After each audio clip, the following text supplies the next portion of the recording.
Yung politika na yan, tapihin lang natin.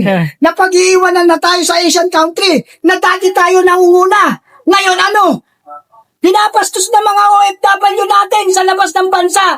Hindi na nire-respeto. Kasi nga, mismong gobyerno natin, hindi rume-respeto sa mga mamamayan nito. Kaya pagdating sa ibang bansa, tae kami. Kaya sana kayong mga politiko, magising na kayo. Hindi naman lahat. Dahil matino naman si Senator Bato, matino. Senator Bongo, matino. Senator Marcoleta, matino. Maraming matino dyan. Na outnumber. Paawa kayo sa bansang Pilipinas. Kayong mga politiko, hinalan namin kayo dyan para tulungan ang mamayang Pilipino na paundarin ang mga buhay nito. Hindi para agrapiaduhin o pagnakawan nyo ng pera o pondo ng bayan. Magtulungan kayo, panatin nyo ang Pilipinas. Mga politiko kayo ang may karapatan na gumawa ng naaayon sa batas. Hindi kayo ang violators.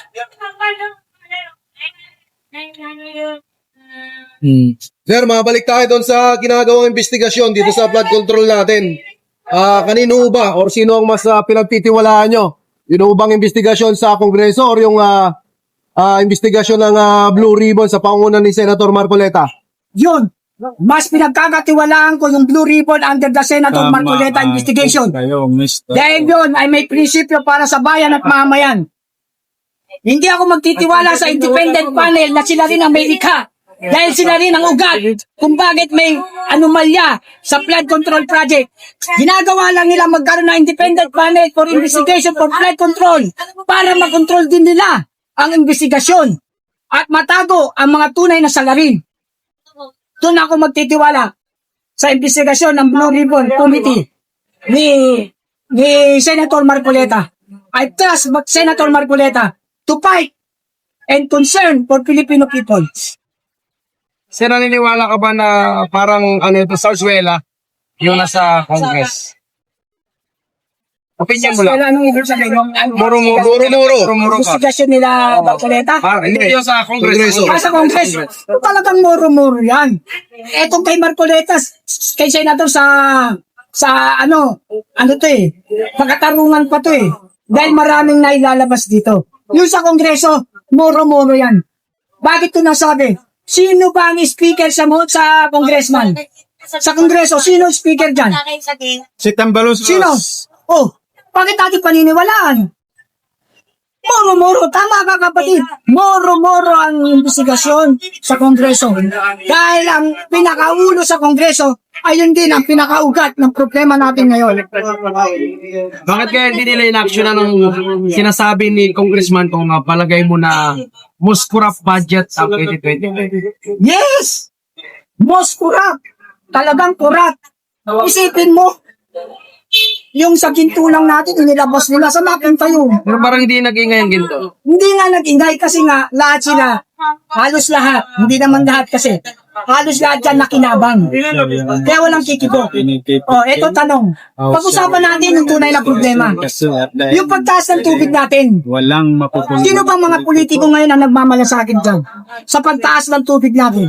Sa pagtaas ng kuryente natin. Sa pagtaas ng mga bilihin natin. Yan ang tunay na ugat ng problema ng mga mamayang Pilipino. Hindi yung impeachment.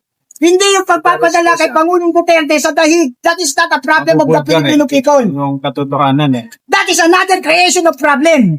Hindi lang saldi ko ang... Kaya dapat ang unahin nila na gampanan ay ang pagpapaunlad sa ating bansa at sa mamamayan dito. Kawawang-kawawa na po ang mamamayang Pilipino na paulit-ulit na lamang ninyong pinupusabos.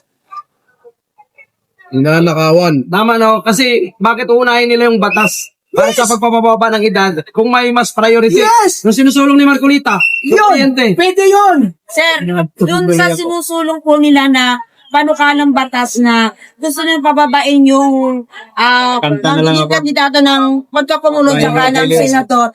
Sa tingin ko, Vice President, sa tingin niyo po ba, meron silang mga hidden agenda at may mga Nasagot ko na kanina. Ulitin ko. Hindi to gumagana. Merong ahenda dyan. Tulad ng sabi ko nga kanina. Ilang taon na si Congressman SM? Hindi gumagana. Ilang taon na yan? Ano ba yun? 32? Eh, di ba ang election ulit, 2028? Oo. Eh, di madadagdagan ng edad. 26. Oh, pagdating ng 2028, pwede na siya.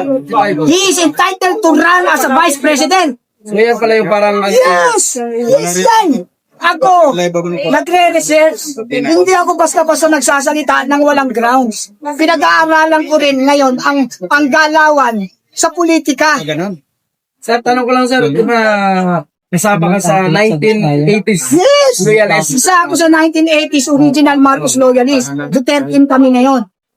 Isa ako sa nag-withdrawal of support in social media na sinabi ko na wala na ako sa Marcos loyalist. Dahil kati ako talaga nagmula sa Marcos loyalist nung ama. Ngayon, dahil nga tumakbo yung anak, dahil anak siya, junior siya, I trust him. Salim lahi. Eh, ako sa totoo lang, honestly speaking nakaranas kasi ako nung panahon nung tatay na maganda naman ang ginawa. Pagpalagay natin may kurakot din yun. Pero sa totoo lang, nakita niyo naman ang development sa ating bansa. Halos lahat yan, yung tatay ang may gawa. Kaya nagpapasalamat pa rin tayo kahit papano, kurakot man yung tatay, meron ka nakita proyekto. Ang masaklap ngayon, kurakot, walang proyekto. Hindi tayo nakinabahan. Sus! Common sense, common sense. Oo, double kill tayo. Pinatay na tayo, pinatay pa tayo uli. Tanong ko lang, total magaling ka sa mga pag-analysis.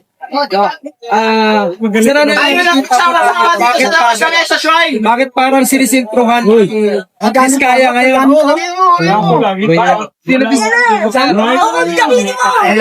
Bakit Diskaya ngayon ang sinisingil? Bakit hindi yung mga nasa kongreso na nag-insert ng bilyon-bilyon? Palagay mo ano yung kanilang hidden agenda dyan? Bakit mga Diskaya yung parang sinusugod yung bahay? Hindi yung mga congressman at mga DPWH officer. Kasi, ang Diskaya, kaya hot seat sila ngayon at natutulig sa masyado. Kasi nga, dahil ang Diskaya family ay masyadong showy sa pagpapakita ng kanilang mga yaman na hindi naman nanggaling sa kanila. Ang kanilang kayamanan ay sa totoong buhay nanggaling po sa ating mga buwis na ibinabayad sa gobyerno. Kaya ang Diskaya family ngayon ay binubulabog ng mga simpleng mamamayan dahil isipin nyo naman, isang pamilya lang sila. 4 na po ang sasakyan. Hindi basta sasakyan niya.